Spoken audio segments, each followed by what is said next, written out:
À la demande générale des entreprises, le cabinet Mediasoft reconduit le séminaire de formation sur le thème Comment maîtriser la mise en place d'une organisation administrative, financière et comptable dans une entité selon le SISQUADA révisé. Chef d'entreprise, responsable administratif, financier et comptable, auditeur interne et externe, cadre des ONG, particulier, cette formation est la vôtre. Elle vous donne l'occasion de renforcer et de réactualiser vos connaissances sur la gestion de votre structure. La formation se tiendra du 28 mars au 1er avril 2022 à la salle de conférence de la Maison de l'entreprise. Retour sur les temps forts du séminaire précédent. Beaucoup de pratiquants ont des problèmes d'équilibre du tableau de flux. Alors, j'aurais tendance à me poser la question, comment? Comme je disais que, en fait, le tableau de flux est une émanation des opérations de l'exercice. Ce qui veut dire que si vous ne respectez pas les procédures de comptabilisation qui sont édictées, à la fin, vous allez avoir un déséquilibre de vos tableaux de flux. Et ce déséquilibre, ce qui est encore plus grave, c'est que les gens ont le déséquilibre, mais ils ne savent même pas quelles sont les causes de ce déséquilibre. Parce qu'en principe, si vous faites une erreur et que vous voulez corriger, il faut savoir c'est où. Si votre véhicule est en panne et que vous allez chez le mécanicien, et le mécanicien ne sait même pas c'est quelle partie du véhicule qui est en panne, mais comment il va réparer votre véhicule? C'est la même chose. Donc le tableau de flux en tant que pratiquant, si vous avez un déséquilibre, vous devrez aller rechercher dans votre comptabilité les causes de ce déséquilibre, les corriger pour revenir retrouver votre équilibre. Mais malheureusement, la majeure partie des pratiquants de l'espace OHADA ont ce problème. D'ailleurs, ce problème est né depuis le TAFI.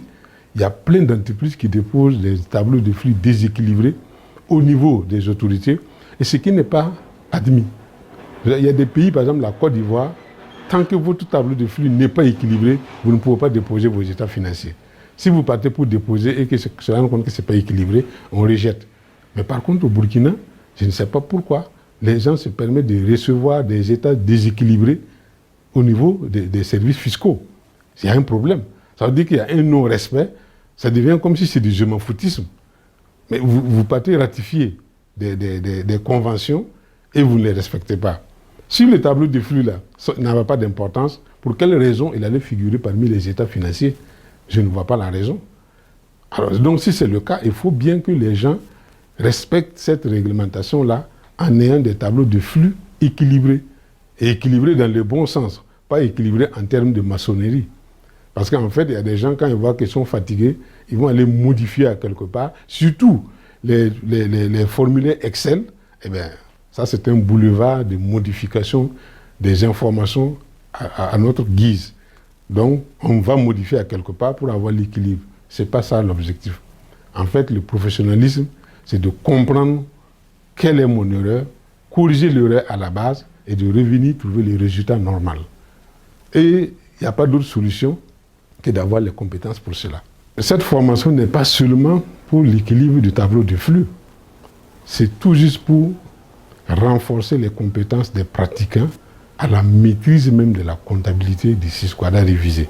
Parce qu'une fois que cette formation est administrée d'une manière régulière, conséquente, harmonisée, et que les gens se sont appropriés les nouvelles compétences, ils n'auront plus de difficultés d'équilibre du tableau de flux.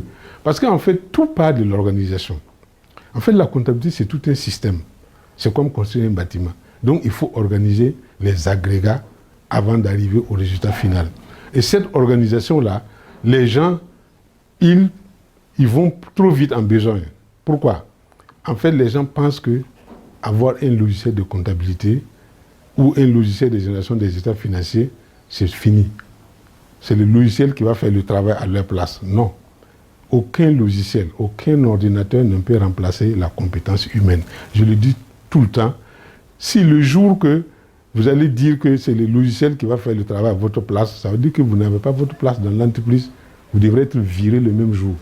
Parce qu'en fait, le logiciel, c'est un accélérateur de traitement de l'information. Mais il ne remplace pas vos compétences. Et ceux qui l'ont écrit peuvent faire des erreurs. C'est des êtres humains. Et s'ils font des erreurs, et que vous entérinez ces erreurs-là en utilisant le logiciel comme tel, ça veut dire que vous-même, vous êtes en train d'étaler vos propres incompétences, non seulement au niveau du logiciel, et vous ajoutez votre incompétence à celui qui a été incompétent en écrivant ce logiciel.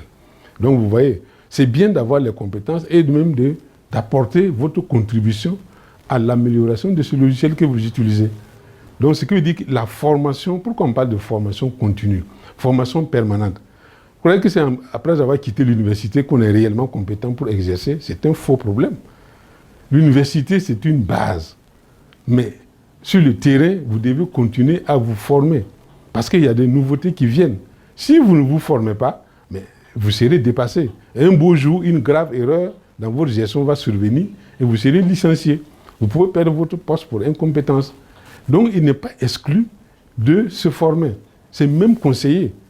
Et même, les gens disent que oui, les entreprises ne veulent pas payer pour qu'on se forme. Mais vous avez un salaire.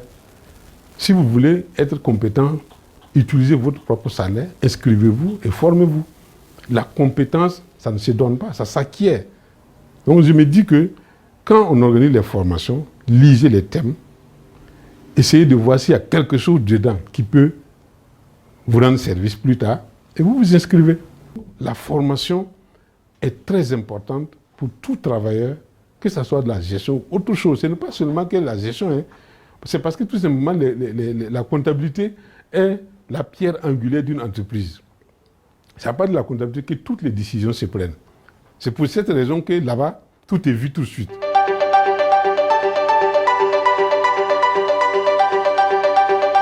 Bon, en fait, le profit, c'est à tous les niveaux, de l'aide comptable jusqu'au directeur financier. Même l'expert comptable de l'entreprise devrait participer. Parce qu'en fait, j'ai l'impression que les gens se prévalent des titres pour croire qu'ils sont à l'abri d'une formation. Je suis désolé. Mais quand on dit expert comptable, là, c'est quoi? L'expertise, ce n'est pas un diplôme. Hein.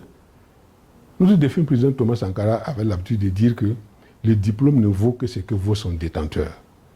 Donc, ce qui veut dire que ce n'est pas parce qu'on a dit que vous êtes expert comptable que vous êtes compétent. Il y a des experts comptables qui ne connaissent absolument rien. Ils ont le diplôme. Peut-être même d'autres sont allés en Europe, là, aller se balader. Ils n'ont même pas étudié sérieusement. Ils sont revenus avec des papiers qui ne révèlent pas leurs compétences. Mais vous pouvez trouver quelqu'un qui n'a même pas ce niveau-là, mais il est plus compétent même que l'expert comptable. Donc c'est pour dire que moi, normalement, il n'y a pas de titre pour venir en formation. C'est-à-dire, quels que soient les niveaux. Et ce n'est pas seulement les comptables. Parce qu'en fait, quand on parle de Cisquadra révisé, ça concerne autant même les responsables d'entreprise, les directeurs commerciaux, les directeurs techniques, ainsi de suite. Parce qu'il y a des informations dedans là-bas qui viennent, par exemple, du service commercial. Lorsqu'on parle de couverture des engagements, ça veut dire quoi? Est-ce que c'est le comptable qui cherche la clientèle? Est-ce que c'est le comptable qui conclut les contrats commerciaux? Non, c'est quelqu'un qui les fait. Et ce dernier n'est même pas informé de quelles conséquences il peut avoir dans son traitement. Je vais vous donner un exemple. Il y a une entreprise, je suis allé faire la formation, et quelque temps après, ils ont eu un marché international. C'était des milliards et des milliards, mais c'est en quoi? En dollars. Mais vous voyez, quand les gens signent des contrats comme ça, ils ne se posent pas la question, ils vont sauter le champagne tout de suite, parce qu'on a signé un contrat de 1000 millions de dollars par exemple. Ça va faire des milliards et des milliards. Mais la question est, est-ce qu'on a pris les précautions pour se couvrir? Parce que c'est en dollars. Aujourd'hui, le dollar peut-être à 550. Au moment où on va vous virer votre argent, imaginez si les Américains décident de faire de l'importation, qu'est-ce qu'ils font? Ils cassent le dollar. Parce que quand ils importent, ils cassent la valeur du dollar pour importer moins cher. C'est quand c'est fini maintenant qu'ils ferment et puis ils remontent le dollar. Et imaginez que vous signez un contrat avec $1 égale 600. Au moment où on va vous virer votre argent, ça tombe en banque, $1 égale 350. Vous voyez ce que ça veut dire? Alors qu'au moment où on faisait les formations, si le directeur commercial était présent, qu'est-ce qui allait se passer? On allait lui faire comprendre ce que ça veut dire. Quelle est l'importance de se prémunir, de se couvrir des risques de gestion en devise dans l'entreprise. Parce que ça est dedans. Ce n'est pas seulement la partie comptabilisation. Avant de comptabiliser, il faut d'abord... La comptabilisation, c'est un constat. Mais quelqu'un est venu avec une feuille. Vous prenez, vous constatez. Mais après, quand les dégâts vont arriver, mais il va dire quoi? Mais les comptables ne nous ont pas dit ça. Mais est-ce que c'est le comptable qui vient faire le commercial? Il aurait fallu qu'il vienne à la formation.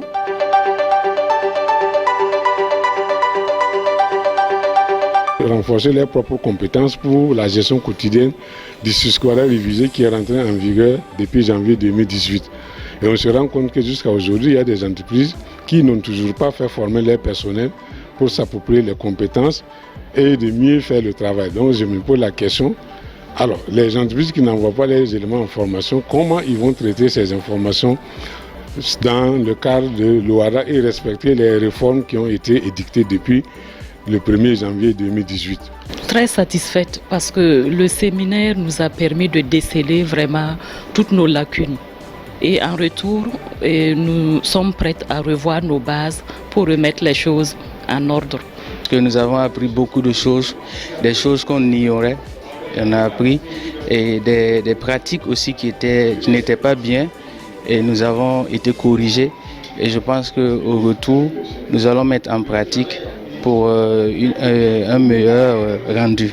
Je trouve que ça nous a permis d'avoir des instruments pour en tout cas, améliorer la gestion, surtout en matière d'élaboration des états financiers. Donc je pense que ça va être vraiment très bénéfique pour toutes les entreprises qui ont eu la chance de prendre part à cette formation-là. La formation s'est très bien passée, c'était très bénéfique. Avec l'expérience du formateur, j'ai beaucoup appris et j'ai beaucoup appris de façon pratique. Voilà, ça n'a pas été vrai, ça n'a pas été de la théorie, j'ai appris ça de façon pratique et en plus de ça, j'ai eu des supports qui vont vraiment m'aider à mieux mettre en place le système d'organisation. Franchement, la formation, elle a été très bénéfique pour moi, dans le sens où j'ai beaucoup appris. J'ai beaucoup appris sans fournir d'efforts en si peu de temps. Donc, avec un formateur vraiment pédagogue. Donc, c'était bien, c'était vraiment impeccable. Et en matière de comptabilité, la moindre erreur, ça peut vous amener des dégâts très importants, aussi bien au plan financier qu'au plan fiscal. Et vous savez qu'une erreur au plan comptable a des conséquences au niveau fiscal et ça peut vous faire des pénalités qui peuvent complètement bouffer le bénéfice que vous aurez dû avoir. Et nous pensons que cette formation qui leur a permis d'avoir les outils nécessaires, de s'appliquer et de faire en sorte que la comptabilité soit bien tenue, cela est une très bonne chose pour nos entreprises. N'hésitez plus, contactez-nous via le lien suivant pour vous inscrire et télécharger la documentation complète. Pour plus d'informations, veuillez nous joindre au +226 25 41 00 28 par WhatsApp au 70 33 51 93, par email à l'adresse contact@media-du6soft.com ou retrouvez-nous sur notre site web à l'adresse www.mediasoft.com. Notez bien, des supports de gestion et une attestation vous seront remis en fin de formation. Mediasoft, l'expertise en marche.